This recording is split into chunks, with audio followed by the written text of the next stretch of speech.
Warahmatullahi wabarakatuh. Perkenalkan, nama saya Daftar Rizky Maulana dari kelas 17. Ini menjelaskan materi algoritma dan bahasa pemrograman. Algoritma adalah suatu kumpulan instruksi terstruktur dan terbatas yang dapat diimplementasikan dalam bentuk program komputer untuk menyelesaikan suatu permasalahan komputasi tertentu. Algoritma merupakan bentuk dari suatu strategi atau resep yang biasa digunakan dalam menyelesaikan suatu masalah.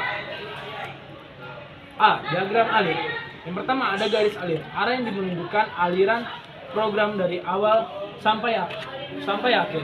Yang kedua ada terminator, titik awal dan akhir suatu program. Yang ketiga ada input atau output, melambangkan titik saat program akan menerima suatu data atau menghasilkan suatu informasi.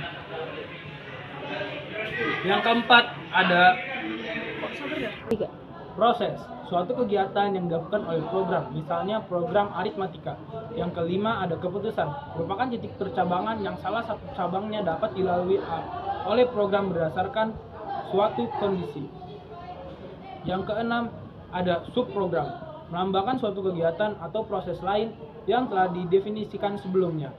Yang ketujuh ada penghubung dalam halaman, digunakan untuk menghubungkan suatu titik pada diagram alir ke titik lain pada halaman yang sama. Yang terakhir, yang kedelapan, ada penghubung antar halaman, digunakan untuk menghubungkan suatu titik pada diagram alir ke titik lain pada halaman yang berbeda. Digunakan apabila diagram lain cukup kompleks sehingga tidak dapat digambar dalam suatu halaman. Lalu ada fuse code. Fuse code, kode semu atau kode fuse code, adalah suatu bahasa buatan manusia yang sifatnya informal untuk mempresentasikan. Fuse code dibuat untuk menutupi kekurangan diagram alir dalam mempresentasikan konsep-konsep pemrograman terstruktur. Lalu kita lanjut ke materi selanjutnya, yaitu bahasa pemrograman.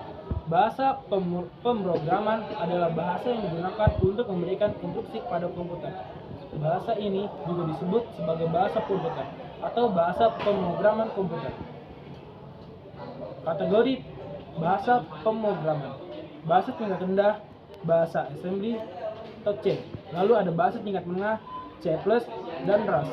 Bahasa tingkat tinggi, Python, Java, dan JavaScript. Python mudah dipelajari dan digunakan.